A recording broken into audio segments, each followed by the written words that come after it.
Hey, this is Michael Emery. Thanks for tuning into the Slow Baja. This podcast is powered by Tequila Fortaleza, handmade in small batches and hands down my favorite tequila. Hey, hello. Thanks for tuning into the Slow Baja today. My heaping dose of gratitude goes out to Jeff Hill from Baja Bound Insurance. Unfortunately, on my recent Slow Baja winter expedition, a brand new Jeep had a problem just an hour into the trip, and it required a tow because it was brand new. So it couldn't just be fixed by a local mechanic down the road here. In this case, Ojos Negros. It did need a tow. It did need to go back to the dealer, and unfortunately, the dealer was in Los Angeles. But the owner had an annual policy with Baja Bound, highly recommended, and that had roadside assistance. So I called Jeff. Jeff dispatched a tow right from Ensenada, flatbed tow, perfect for the job. And I was able to continue on down with the rest of the group to San Quintin, which is our goal for that day. And the Donovan brothers in the Silver Surfer and Matt and Mike from Barbers for Baja, they stayed with Ron and his Jeep and waited for the tow. Those guys had a fun night in Ensenada. And again, we got to go on down the road because Jeff Hill. So thank you, Jeff. And just in case you were wondering, it was a small problem. It did take 3 tows to get back to the dealer. It was just a hose that wasn't quite installed correctly, I think, from the factory. Anyways, that was fixed, and Ron got to come back and check out the end of the trip with his girlfriend. So all was not lost. And again, huge heaping dose of gratitude to Jeff Hill for solving that problem. Before I get into today's show, I got to tell you, on the Slow Baja Winter Expedition, we had Mike and Matt from Barbers for Baja and Ted Donovan from Baja Visitor and me. And we launched our Baseball in Baja program. We had 3 deliveries of critically needed baseball gear. Coach Espinosa and El Rosario got the first batch, and that was so beautiful and heartening. And then Los Ostineros in Guerrero Negro. That was a great opportunity to meet that team and see those guys. They're on their way to the state championship. So we were able to see them, get them hooked up with some gear and some dough to help them get down the road to the tournament. And the big delivery, the one that we had been really planning, in my case, for a couple of years now, Coach Jonas in San Ignacio, who does so much with so little. He's got about 40 kids, and I swear he has less gear in his truck for 40 kids than my own kid does in the back of his 4Runner at any given time. So we were able to take care of Jonas, and it was just really gratifying to see the kids tear into the bags, find something that fits, find the pair of cleats, find the gloves, find the batting helmet, find the catcher's gear, get it on, and then have a great practice after where they were really super excited to be in their gear. And I swear there are going to be some kids who are going to be sleeping in those cleats and sleeping in those batting gloves. And again, it was really wonderful and heartening. And if you want to help, if you've got kids baseball gear, if you're in youth baseball, we're looking for gear from 6-year-olds all the way up to high school kids. So if you've got gear, shoot me a DM. I'd be happy to get you connected with a way to get the gear to us, lightly used gear. And we always need money, and I'll just be honest about that. It's $130 for a bucket of balls. We're giving a bucket of pearls to each coach we see. In addition to all the lightly used gear, they're going to get a brand new bucket of baseballs. And I tell you, those coaches, their eyes light up. They get to sit on the top because it's a little padded top. So they get a little coach's stool and they get a bucket full of pearls. It's a beautiful thing. So if you want to donate money, and we would love to have you donate money, you can make your tax deductible donation through Barbers for Baja. You go to their website, barbersforbaja.org, click on the Baseball in Baja tab, scroll down, click the donate link, and donate whatever you can afford. And I really honestly appreciate it. Okay, we got some donations coming up this trip. I'm leaving on a trip right now to donate some baseball gear to Mulegé and to Toto Santos. And again, we've got some teams on the horizon, so if you can help us out, we greatly appreciate it. All right, today's show is a Skype interview with author in the UK, Doreen Cunningham. She's written a just a beautiful book. It's hard for me to describe how wonderful this book is. And I've read it twice now and listened to it 2 more times on audio. Really love it. The book is titled Soundings, Journey in the Company of Whales. And it's a deeply intimate memoir. It's a meditation on climate change and a thrilling adventure story following the phenomenal migration of the gray whales from the peaceful lagoons of Baja, California, up to Alaska and the frigid waters of the Arctic. Well, without further ado, let's get right into it. Doreen Cunningham, author of Soundings, today on Slow Baja. Hello, Michael. Thank you so much for your patience. Sorry about the mix-up. No problem. I'm often mixed up on these things. Yeah, I've no idea what time it is with you now, but it's lovely to connect after your trip. I'm really glad we've been able to make this happen, and yeah, thanks for making space for me. My pleasure. Honestly, my pleasure. I feel like I've spent so much time with you already. It seems a little awkward to me actually talking to you on the phone, because literally I've read the book twice now. I just picked it up I don't know, a year or so ago on vacation. Just happened to see it at a beautiful bookstore up in Eugene, Oregon, and picked it up. Wow! You don't find many books that have anything to do with Baja, let alone a book that's so beautifully written. Oh, thank you. And then starting to read it again as I was planning a trip to Baja, where I knew I was going to be doing a little whale watching, it led me to the idea of, I wonder if this is on audio and I can listen to the story while I'm walking and exercising. And then, so I've listened to it twice now on audiobook as well. Oh, wow. I'm absolutely honored. I'm so happy to hear that it's transported you in some way. It feels like I wrote it quite a long time ago now, and it's just, yeah, it's wonderful to hear that it's out there sailing on somehow. Yeah, I want to get into that, on how you've how it lives in you, or how you've moved on or haven't moved on and all that. But I've got some stuff that I want to jump into first, and I'm going to be honest. I'm really grasping on how to make any sense of this, describe this at all to my Slow Baja listeners. It's such I have the feeling you're an incredibly private person, and probably from the book, it sounds like you had quite an introverted childhood. You were really in your head a lot. Yeah, and took some refuge in the wilds around you on the island of Jersey. Your pony, the sea, all of that. But this book is incredible. You've exposed it all. I have. Are we recording already? We are recording already. Sorry. Fine, I yes. hope. Okay, no, that's fine. I hope we're recording. I just need to really clear my throat. In fact, do you mind if I get myself a glass of water? Please do. Well, let me put on my professional podcaster hat here for a second and kind of set this up to the best of my ability. I was really trying to find a description that I felt did your book justice. I just found this one from your website on Waterstones, and so I've trimmed it a little bit, but I want to read it here, and then we'll get into the whole talk about your amazing book, Soundings, Journey in the Company of Whales. All right, so this is from Waterstones, which is where people can buy your book, I'm assuming, in the UK. That's right. Both a luminous depiction of an epic gray whale migration and an intensely powerful memoir of reclaiming a life battered by poverty and isolation, Cunningham's beautiful volume is a shining testament to the healing properties of the natural world. Soundings is a story of a woman reclaiming her life, mile by mile, a child growing to love the ocean that is profoundly endangered, and a mother learning from another species how to parent in a time of unprecedented change. Intrepid, brave, and breathtaking, her travels will take you to the end of the earth alongside the whales that call it home. I'm gotta just tell you, I'm kind of tearing up at the moment here, so you're gonna have to talk for a second while I get a hold of myself, Doreen. I am a little, yes. Somebody very talented wrote that. That's just beautiful. A really lovely tribute, isn't it? And it really, again, I'm just grasping. at how to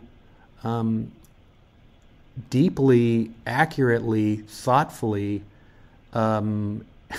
describe the amazing story that you've woven. So I hope you've got a copy of your book hanging around there.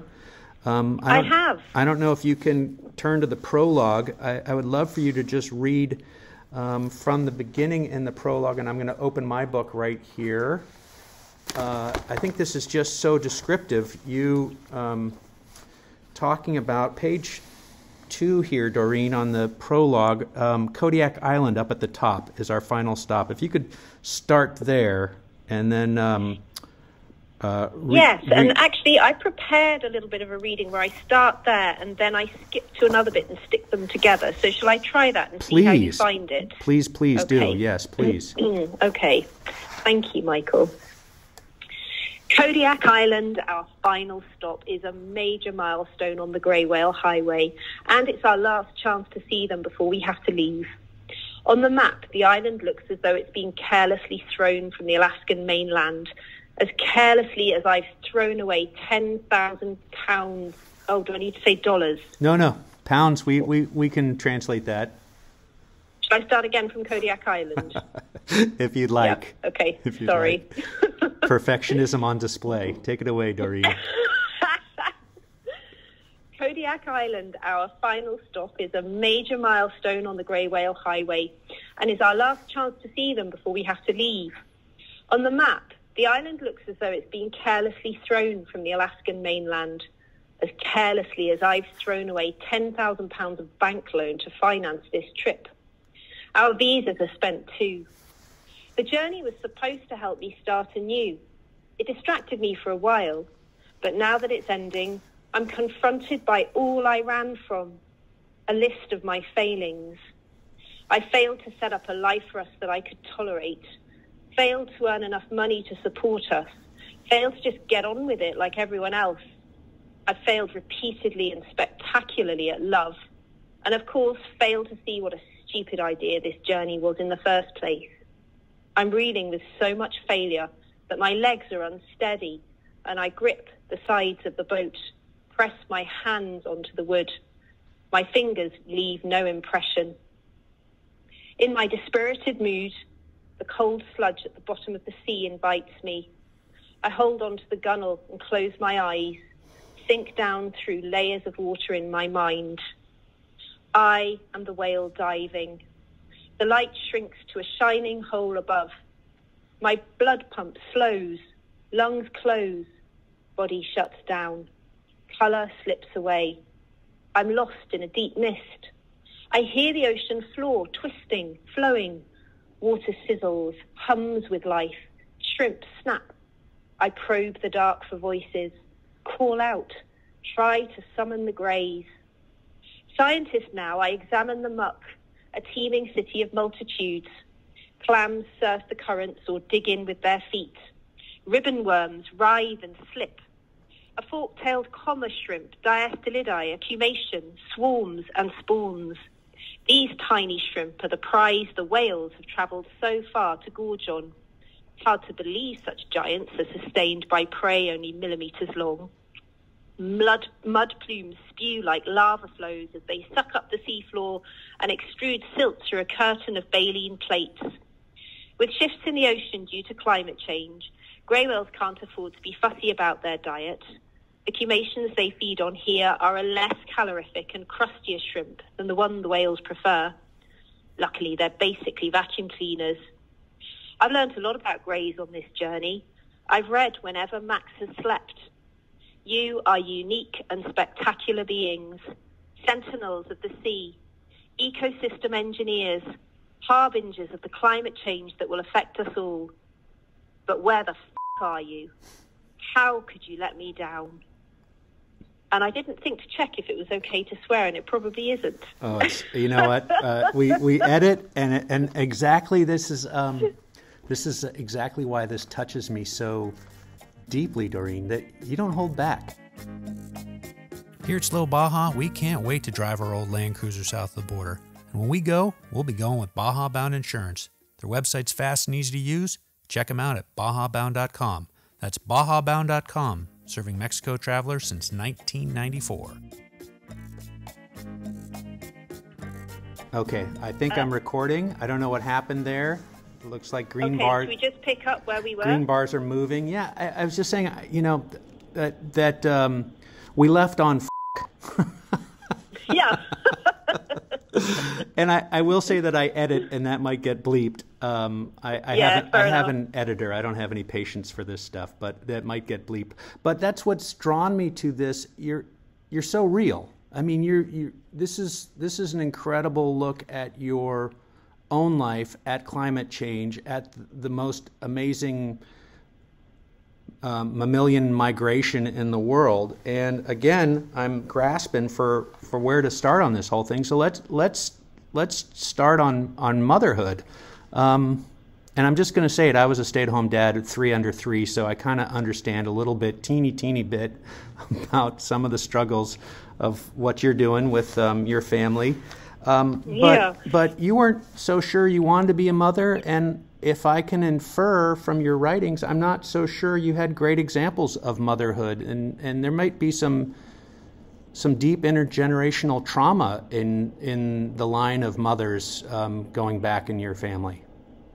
Oh, well, I really love that you have picked out that line, because not everybody sees it. But yes, I mean, in one way, this book is a journey of overcoming trauma in the matrilineal line in my family. My mother is Irish and was not able to be reliable when I was small. So yes, when I ended up a mother myself, I had no idea what to do.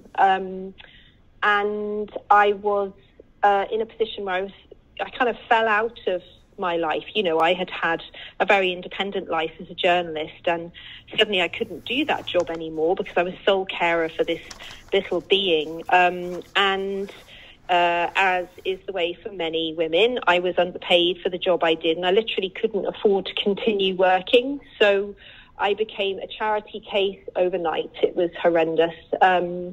And so I didn't have a great support network either. I ended up living in a hostel, and I had to create my own way. And having had very strong relationships with the natural world as a child and with animals, you know, my childhood wasn't the happiest, and I spent a lot of time outside and found happiness in my relationships with non-human people.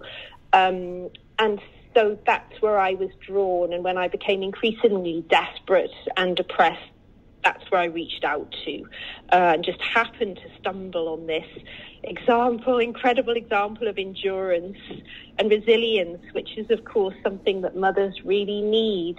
And so I kind of ran off to learn how to mother from the whales, in a way. Yeah, I mean, your motherhood came at an incredibly high price. And just to lay it out for the listeners, I mean, you were an employed journalist, globetrotting, had a flat in London that you nominally owned. The bank owned it, as so many of our properties. But you were a homeowner. You had a great job. You were traveling the world, chasing down presidents, and very quickly, you know, you were, as you said, you were homeless. You were eating from a food pantry. You were living in a hostel for single mothers.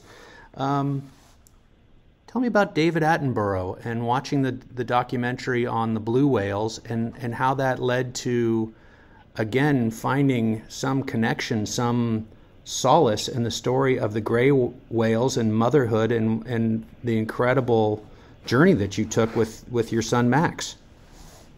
Sure, David Attenborough. Well, you know, his documentaries had already floated into my childhood. We watched a lot of David Attenborough, and I was growing up at the time that underwater photography and filming was really taking off. So, and at the time that the Save the Whales campaign was becoming quite big. So you would see ships or boats, little boats getting in the way of harpoons on TV. You know, there was a lot of drama in this story. And so I had a particularly exhausting and difficult day living in the hostel with my baby. We shared a room and slept on a mattress on the floor, and I met some lovely people in the hostel, but I also met some difficult people and was struggling with a bit of bullying, really. I'd been there about a year, and I was really down and exhausted from trying to work at night. What I was trying to do was do editing work at night when Max was asleep or during his naps, and it was a real juggle, and I couldn't see how my financial situation would improve. I was living in the island of Jersey where I'd grown up, which is a very, very expensive place to live, as many places are, where you have to import a lot of the food. And just couldn't see how I was going to give him any quality of life at all. Starting to panic a bit, I suppose, really. And so that night, I just wasn't up for working. I was daydreaming. I was fiddling around online, scrolling, and I watched one of my favourite David Attenborough clips, which it really carries the experience of awe. It's the one where he's sitting in a boat, and of course they've timed it perfectly, and this giant blue whale comes out of the sea, and the size is just so spectacular. It has a physical impact on me every time I watch that clip. It is like a runway coming up out of the sea, and to understand that there is life below the surface of the water that encompasses beings that size, brains that size, that kind of intelligence, beings that can communicate across entire ocean basins, that's all contained for me in that clip. So I watched that one, and then I started to read about bowheads, which is another of my favourite species of whales, because I have been privileged enough to spend time living with an indigenous Arctic community whose lives were very much based around bowhead whales and the hunt of the bowhead whale. So I was reading about bowheads, which are just utterly spectacular. They're the ice giants, and they're so beautiful. They have this incredible, shining, beautiful black skin. They have, I think it's the biggest mouth of any animal on Earth. They need a big mouth because they have to eat a lot to stay warm in the Arctic waters. And then I just happened to stumble onto an article about grey whales, which actually I didn't know much about, because they're kind of small and a bit knobbly and a bit uglier. And they had flown under the radar, certainly for me, even as a whale nerd. I didn't know much about them at all. And I started to read about the mothers and calves and this incredible journey they make from the birthing lagoons in Baja all the way up to the Arctic Ocean. And, I kind of ludicrously, I thought, oh, well, what a great idea to go and show Max the mothers and calves. No one can object to that. I'm going to show him mothers and babies. And it seemed to me like kind of an acceptable excuse to escape from the hostel. But then I think I was really drawn by the fact that they end up in the Arctic, and my subconscious was really pulling me back there to a family that I had lived with. And, can we jump into that for just such a big part of the story, Doreen? And I think we're going to be all over the place here in discussing this. So can we just jump into your desire to pitch a story, and I think it ended up being more of a sabbatical than an assignment, but you were in the Arctic, and take it away. You spent time with the Kaliak family. You became part of a whale hunt. Yes, I did. When I was a young journalist, I applied for exactly what you said, a sabbatical, where if you worked in news, you could pitch an idea, and this was at a time when climate deniers were all over the airwaves. I mean, they are still all over the airwaves. Aren't they still there? At this time, yes, they're more hidden now. But at this store, they're distracting, etc.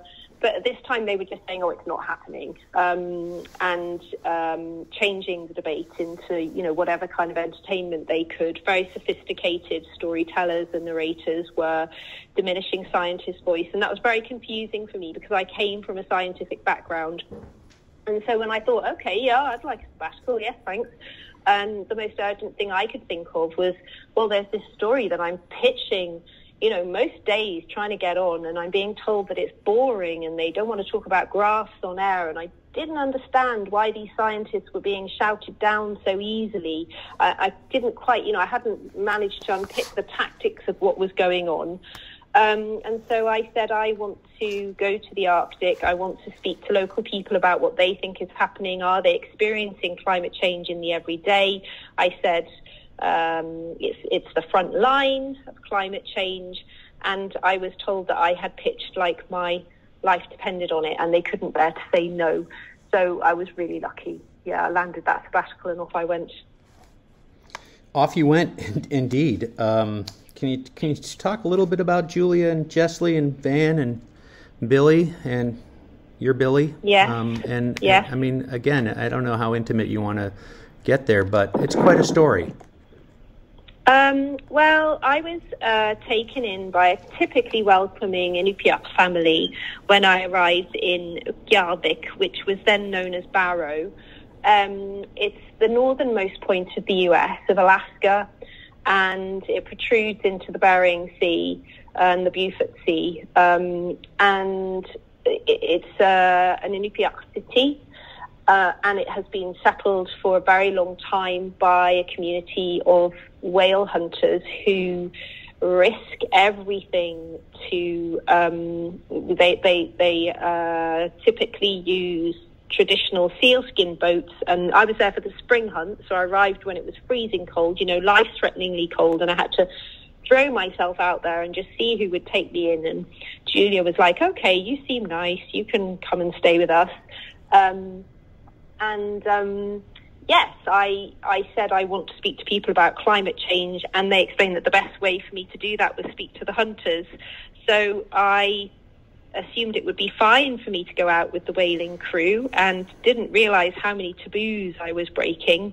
But it was a really incredible experience, because although I think they were initially very suspicious of me, I kind of proved myself over a series of events out on the ice. We were camping out on the sea ice, miles from land, and by the end they said that they didn't want me to leave. And I think for someone who had experienced such neglect in childhood, to be welcomed with such open arms into that family and find a sense of belonging in a place that is so spectacularly beautiful, and where the connection with the land is in some ways still very much intact for the hunters, for the subsistence hunters, and where the interaction with the non-human world is nothing other than magical for someone who doesn't come from that culture. I was able to experience a little bit of it because of their generosity. It was a stunning experience to find belonging there, and one that changed me very profoundly. Yeah, and again, I'm trying to make some parallels here. It's no easy feat going into that culture as an outsider, as a journalist, as a woman, as a Brit or a Irish woman, as you are, and finding a level of acceptance. I think that's rather extraordinary, frankly. And it must be a testament, honestly, to you and your approach to life, and your honesty and integrity, and being open that you're there to listen and not to pry and not to bring your judgments. I mean, I think that's an amazing position to say you want to be part of a subsistence whale hunt. I mean, that's spectacular, and that you actually got out and did that. And I learned a lot from reading about that. I had no idea that bowhead whales can be 200 years old. Are you kidding me? Isn't it incredible? Yeah, they're like time machines. It's stunning. What, Michael, I didn't really know what I was getting into. I was very naive, very young. I just went up there with very little idea of what was going to happen, and I went with it. I had no choice, though. I have to say that the weather was pretty difficult. I got off the plane and my water bottle froze, so Yeah, I guess I was quite shy, but there was absolutely no other option than go and hunt someone down to let me stay, because a scientist who had kind of facilitated the contact with the whaling captains said that I could stay in a hut, but only for one night. And then he said, and then you're on your own. So I left the hut that morning just in a state of terror. And the first person I met, I asked if they were in a whaling crew, and if they were, could I please join it? And that happened to be a member of the Kayak family. And I just really lucked out. Yeah, just like that. Out. Yeah, I mean, if you were home, you could walk into a pub and hope to talk to somebody like that. But there, I'm astonished. Can you talk about that generosity? Can you talk about their spirit of giving? And I'm just going to read a quick quote here. The whale gives itself to the whaling crew, gives itself up if you are deserving. Sometimes it comes right to the boat. A crew had to behave well to deserve a whale. They must open the meat store and feed the elders, the poorest, the orphans. The animal spirit would recognize the generosity of its host and be pleased. Then more whales would come and lend them their bodies to the people. Then Atavik would share its body with these who had shared with the people in her. You know, I always, say that the people of Baja are so giving with so little. And I think you found this community where community is everything and sharing is everything. And I think that those are, without getting too profound, those are some of the things that we're really lacking in our current lives.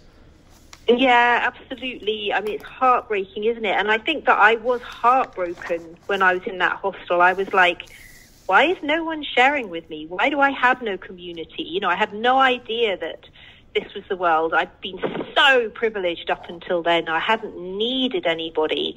And then when I did, I was very grateful to be in the hostel and to have access to food banks, but it was made so difficult.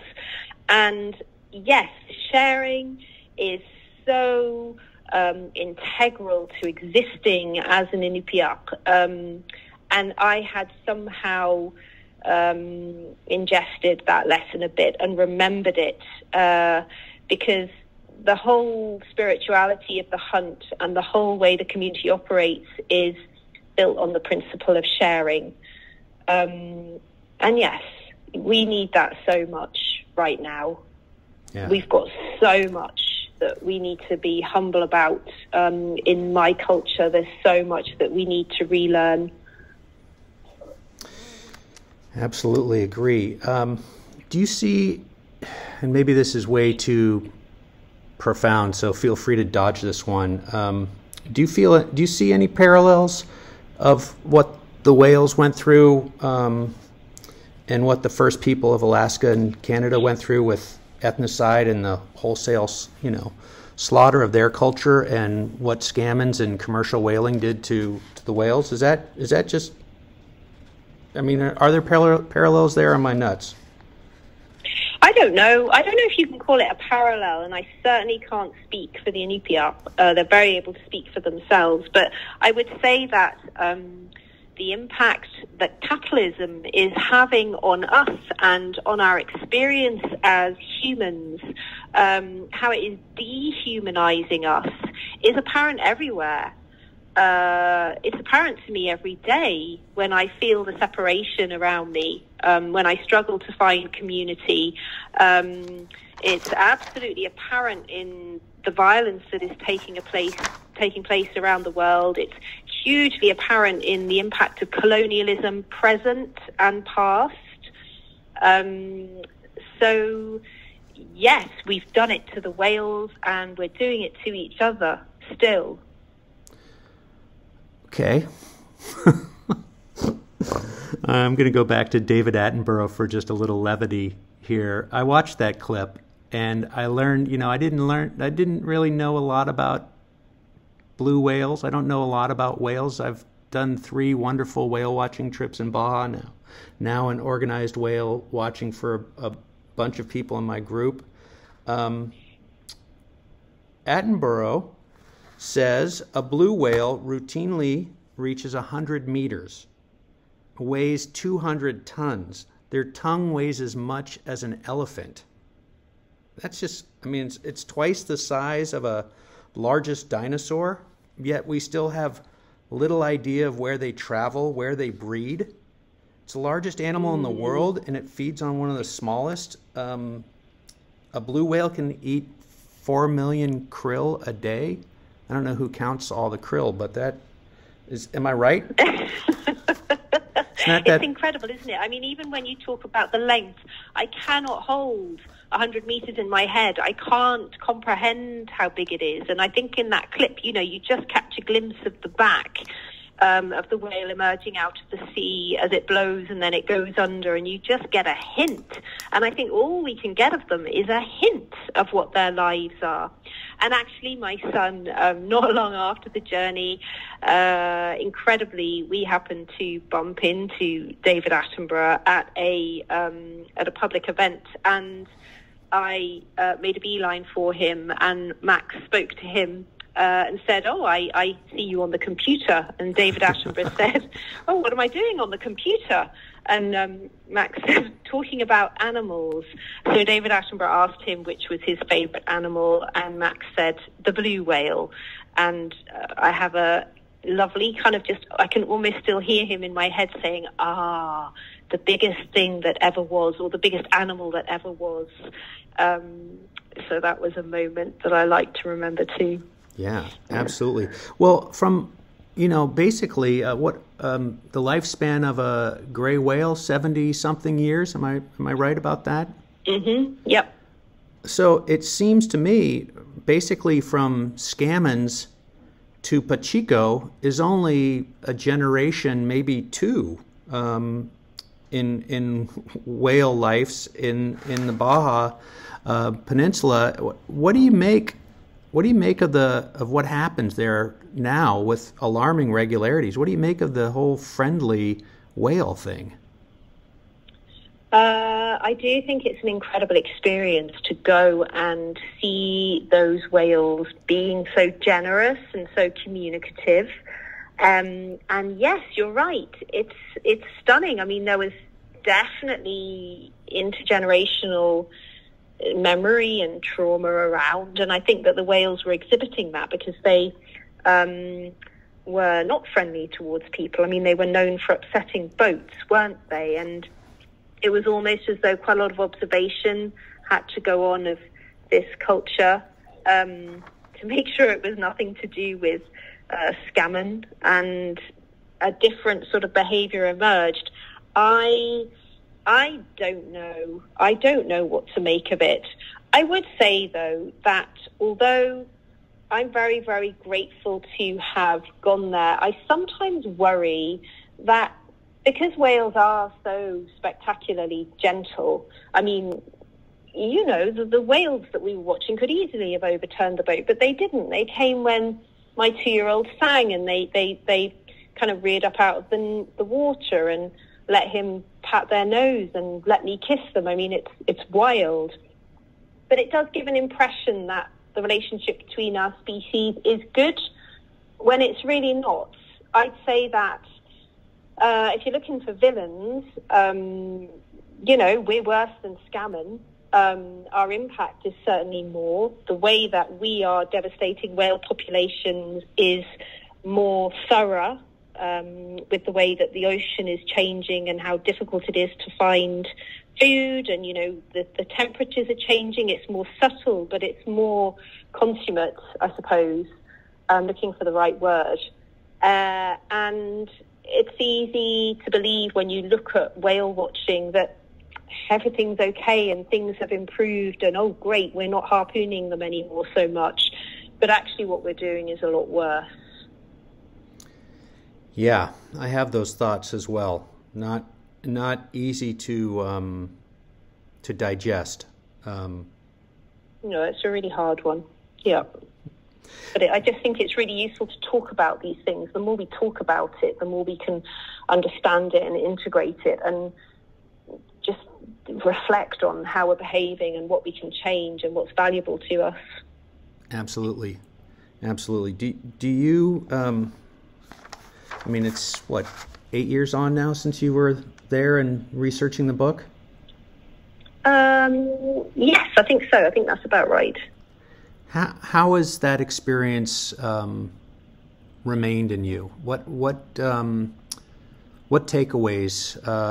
Again, you know, there is some shreds of hope. The gray whales specifically seem to be adapting. I hate to say it as if it's going to be all right and it's all going to be happy, but you talk about happiness allowed. Yeah, you talk about the sounders. You talk about how you know, they're feeding on some different things now. How you know? Well, so yeah, we were a long way on from that journey, and I think about it. I mean, I wrote the book because I realized that we're in a terrible situation in terms of climate and how we're treating each other. Climate justice is so much part of the story, not just the science. And I felt like, well, I've had the most incredibly privileged experience of, as I say, going to the Arctic and being taught a little by the Inupiaq. And perhaps I hadn't done justice to what they had taught me. And so I wanted everyone to hear from Jesley and Julia. And there is Indigenous knowledge in the book. I'm really clear about who it's coming from. And the family have all read what I've written about them. And other members of the community have read it as well. So I was really, really careful about how I approached that. That goes back to one of the things you said very early on, which was, wow, you're really exposed in this book. And I felt like I had to be when I wrote it, because I do write about difficult things and difficult people, and I'm writing about real people in the Arctic. And so how would I have the right to write about anyone or anyone's culture unless I was very, very open about me, my failings, the difficulties in my culture, the trauma in my own culture. And I also wanted to be very authentic, because although the carries quite a lot of information on climate and whales, and I want people to believe me, so I try to be as me as possible. And you mentioned the swearing as well, because the natural world is for everyone. You don't have to have I don't know, you don't have to be anyone in particular to have to be part of it. It's for everybody. And even sweary single mothers who are traumatized and don't know what they're doing with their lives, even people who are lost, we're all part of it. And I don't like how it's accessible to some people and not others. So that was part of the mission of the book. But the takeaways were just, let's be kind. The love that I experienced on that journey, with people and with the non-human world, it held such meaning for me, and it made my life worthwhile, and it kind of saved me, and it saved the relationship with me and my son. I really did find a way forward, and I often think about, you mentioned the founders, one of the mother whales who is called Earhart, and she is the kind of leader that I think we need now. And I think that everyone has a right to know about her and to draw inspiration from non-human leaders, because what she is doing is she is forging a new path for a whole community of grey whales. She is one of the founders of this group called the Sounders, which are seen in the waters of northern Puget Sound. And they've discovered this new food source, which is very important as the Arctic warms and, food moves around the ocean floor and isn't necessarily where you thought it was going to be. And so I think about her a lot. So inspiration, certainly. Hope I don't really dare touch on. I think about those grey whales a lot, and they've helped me.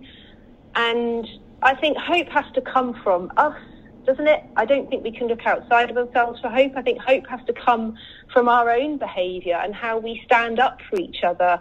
And, if we call out what is wrong, what is being done that is wrong, and we hold our leaders to account for what's being done, when people are being treated badly. And, you know, issues with colonialism are very live today if you look at what's happening in Gaza. And so we have to be the hope. I don't think we can rely on the whales to be the hope, and I don't think we can watch and be bystanders and expect hope. We really have to be it. Yeah. And I'm saying that, you know, you may not want that in there, Michael. Cut that out if you want to, but I can't not mention it. If you need to for Doreen, your purposes, please. I'll understand. No, and again, this is, I have to be honest with you in reaching out to you to connect on your book. This is immensely deep and difficult book sometimes. And, you know, I really did want to share it. And I was really wondering how to parse the parts, you know, that are easily digestible, and then the parts that stay with you and hurt for a while. And I think, you know, your take on hope is much the way that I look at it the same way. You know, sometimes with a big feeling of helplessness mixed in. Yes, it's hard, isn't it? You said something earlier that basically I'm going to paraphrase here, but basically when you said when you went to the Arctic, you didn't know what you were getting into, and to put it politely, I think you would agree that you were just, in the kindest sense of the word, ignorant. Absolutely. Even as a trained journalist pitching the story, thinking about this all the time, you were ignorant. I feel a similarity there in, you know, this is my 40th year of bumming around in Baja, and I started as a dumb college kid just going there to drink and not really taking it seriously for the first decade or more. I just didn't get it. But now as I spend time as an adult with, you know, an empty nester, kids gone and adulting in their own life, I feel like the weight of the people in your Inupiaq culture didn't get the same weight as the people in Baja. The whales in Baja got the weight of that experience. But did you feel like the preconceived notions your friends told you about the narcos and, you know, the travel stories of a single woman is going to get killed with just a minute she steps out of her door, somebody's going to take her car and that's it for her? What was your actual take about, you know, being in Mexico, outside of the folks who were actually on your boat who sounded absolutely atrocious? And I feel so sorry that you had that experience, because what a wonderful whale watching should just be an amazing experience. That there was actually tension in, you know, an awful part of that experience. Just it saddens me to my core.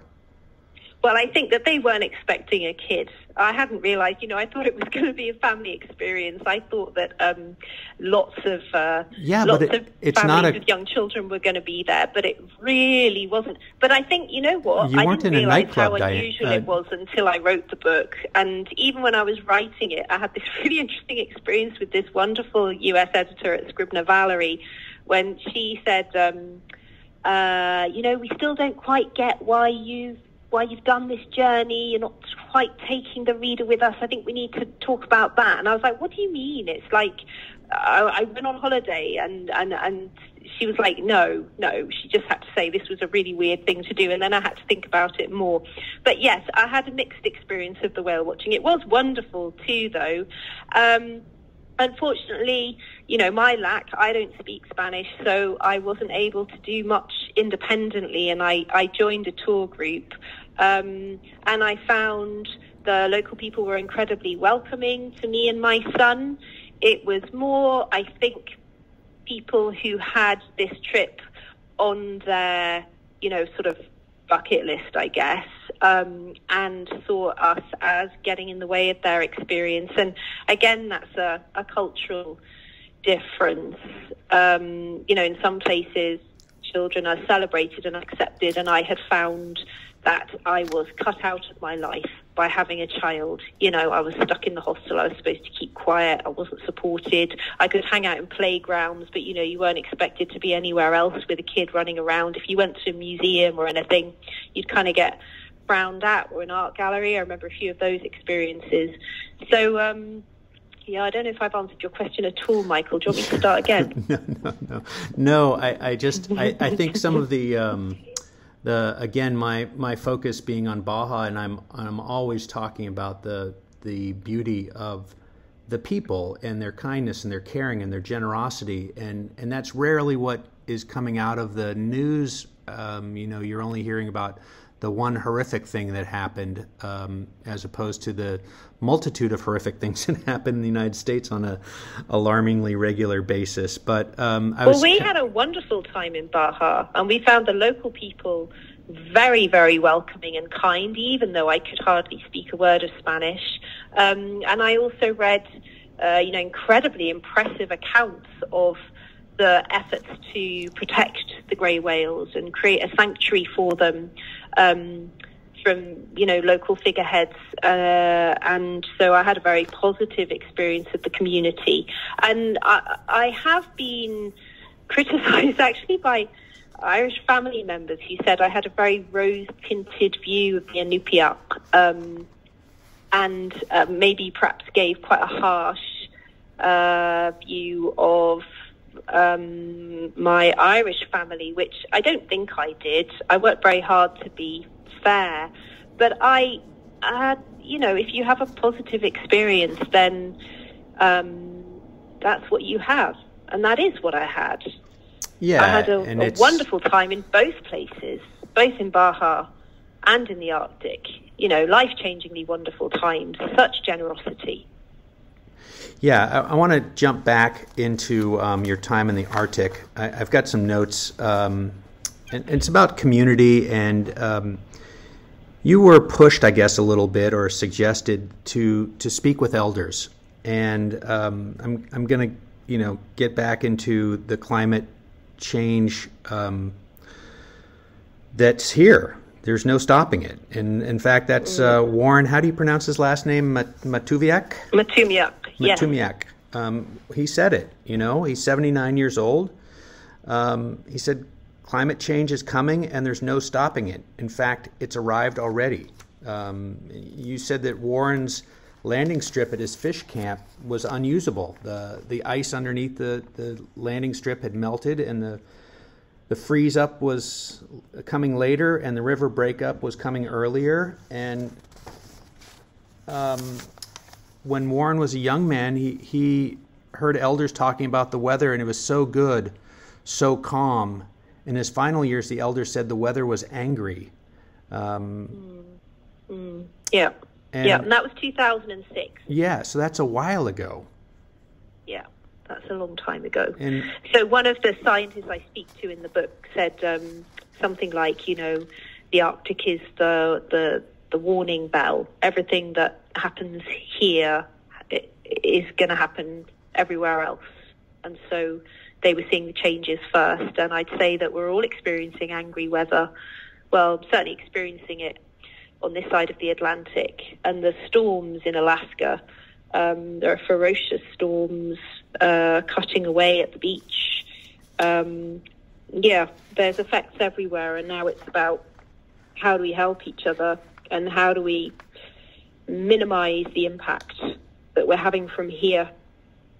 Yeah, and I think about you quoting Jessley and his relaying that the elders of his childhood said that, one day the ocean would be ice-free and there would be ships going past east and west. And here in Chicago, I think less than 1%, maybe 2% of the lake was frozen this year. I mean, it's warmest, mildest winter in 100 years.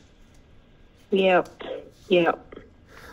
Well, nice talking to you, Doreen. That's nice. I don't know what to say about that. Sorry, except do we need to end on a better note? Yes, we're going to end on a better note, and I'm waiting for you to lay it on there for me.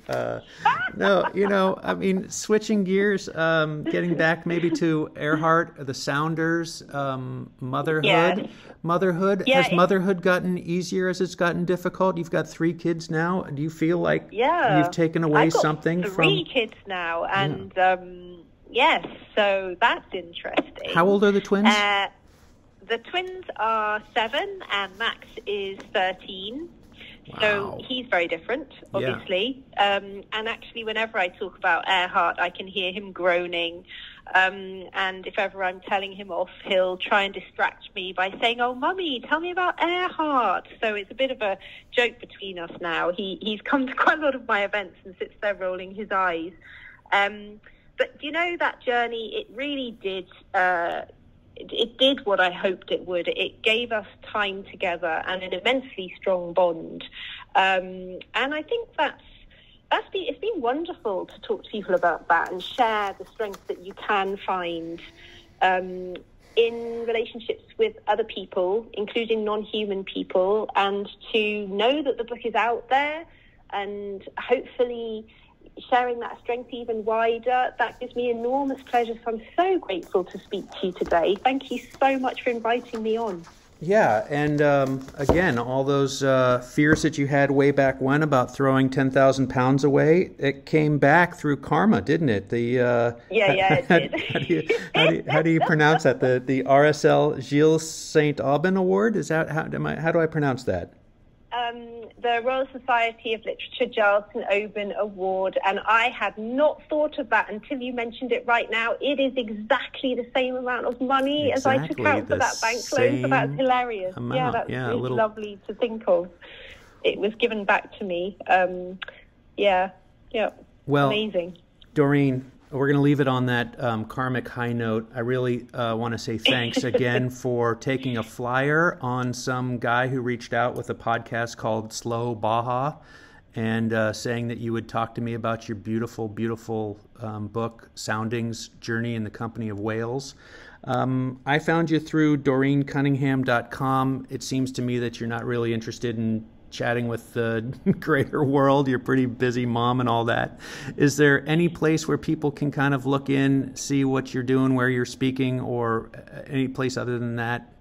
Yes. Well, it's been wonderful being here. Thank you for having me. And DoreenCunningham.com, it has an events page, but I'm also on Instagram at Doreen Writing, and I provide updates about any events that I'm doing there, and the book's about to come out in Italy, so I'll have a little update about that soon. So yes, either the website and there's a contact form there if you ever want to get in touch. I'm very happy to do book groups. I love doing book groups, or Instagram.